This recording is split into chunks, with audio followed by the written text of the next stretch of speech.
Like many other small business owners, I turned to TikTok last year to promote my business. It seemed like everyone was getting a life-changing opportunity to go viral, and even people who weren't small business owners knew about the small business side of TikTok. And everybody said how easy it was. You just post a couple videos of you packaging orders and boom, you've got 100 sales. Also, like many others, I realized that TikTok is quite a slippery slope that goes in a few different directions. Today, let's discuss the small business TikTok trap and why it got so popular in the first place. Howdy friends, my name is Abby. This is Type 9 Studio, where I help you start and grow your Etsy shop into a small business. I've been a full-time seller on Etsy for over a year and a half.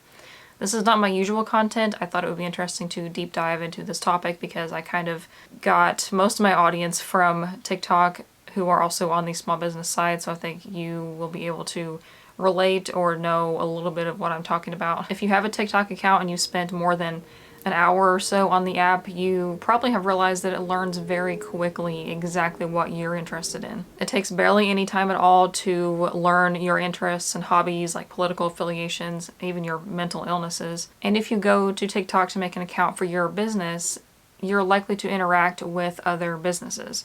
So that is where the problem starts. There are actually two different problems that I'd like to discuss. The first is scalability and the second is competition. There are seemingly hundreds of thousands of small businesses on TikTok. The reality is most of them are actually nano businesses. So what's the difference? You may have heard the term micro business before, and there is actually a smaller subcategory than a micro business called nano business, and it encompasses the vast majority of sole proprietorship businesses out there. Nano businesses are often referred to as non-employer businesses, meaning they only have one person who does everything. And depending on who you ask, a micro business employs less than 6 to 10 people and earns less than $250,000 per year. And the all-encompassing category over those is a small business. According to the Small Business Administration, the size of a business classified as small varies based on the industry, but they will typically have fewer than 1,500 employees and earn less than $38.5 million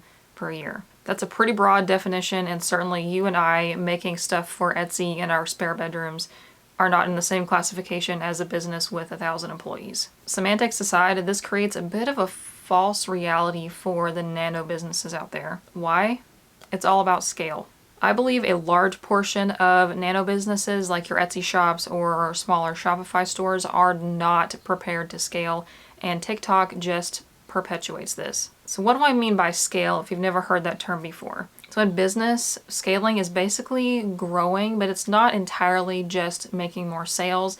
It is growing in order to be able to handle making more sales. Things like adding more product lines, increasing production, hiring employees, stuff like that. Because you can't do it alone forever. It is crucial for a business in the long term to be scalable. If it's not going to grow, or it's just going to get overwhelming for the one employee and lose profitability. There are lots of ways that this is promoted on TikTok, and again, this is just one part of the trap. One example I see this pushing against scalability being promoted on TikTok is through those DIY videos. I'm sure you've seen them. People show how they make their own tissue paper, how they like cut and make envelopes themselves, how they like make their own business cards by hand. People even write their invoices and packing slips by hand instead of printing them. So I personally don't believe that is more affordable than just buying them already made, but it can be an option if you maybe have some stuff laying around, like if you're just brand new and only have maybe a few sales a month. I think that's doable. But if you start getting like a few sales a week, a few sales a day, no. And of course, everybody wants to go viral, right? And get a bunch of sales. So what are you going to do if all of your packaging materials are made by hand and you get, like you go viral and you get 20, 50, 100 orders like overnight or something? You're not going to be able to handle it. Because if you're a handmade business, you also have to hand make the product. So you're spending hours and hours hand making all of your materials for your packaging and your product. And not to mention that while obviously handmade packaging is cute if it's done well, it's not really going to get you taken seriously as a business. Another example is essentially glorifying doing everything yourself. and that hustle culture idea of having no free time. In terms of scalability, I am not saying that everybody should want to eventually operate a warehouse or something like that, but you need to have the next step in mind. Doing everything yourself gets old really fast, trust me. But your next step could be as small as hiring a photographer or an accountant. So how I think of it and how I kind of changed my mindset, I know I hate that like mindset thing or whatever, but how I changed my mindset around that was if you treat your business like it's a nano business or a micro business, it's not going to grow into a bigger one. Like dress for the job you want, basically. What got me started into thinking about this video and talking about this is the biggest trap on small business TikTok, and that is catering to your competition. I started to go down this route with my shop's TikTok account, and I quickly realized that I shouldn't do that, and I made a separate account, which ended up being Type 9 Studio, and that's how I got where I am today. But I've seen dozens of videos come across my For You page of small business owners that have hit a wall. You see a lot of nano businesses, and I know this is part of what keeps a business very small, is they don't understand or have an awareness of their target market. So they'll just post random videos and then eventually something will stick and get a lot of views, and they'll keep making more videos that are similar because they get a lot of views, which isn't a bad strategy in and of itself. It's actually what you should do if you don't have a niche on TikTok, but in this situation, not good. Since there are so many small businesses on TikTok, there is a huge audience for small business content. So when you make a video about your business, about your process, you're making your products, your platform like Etsy or Shopify, those videos are going to get, the most of the time, they're going to get some decent views. And then that brings an audience of small businesses to your account, and the cycle continues. You'll find yourself answering questions like, how did you make that? Where did you get that? Where do you get your products?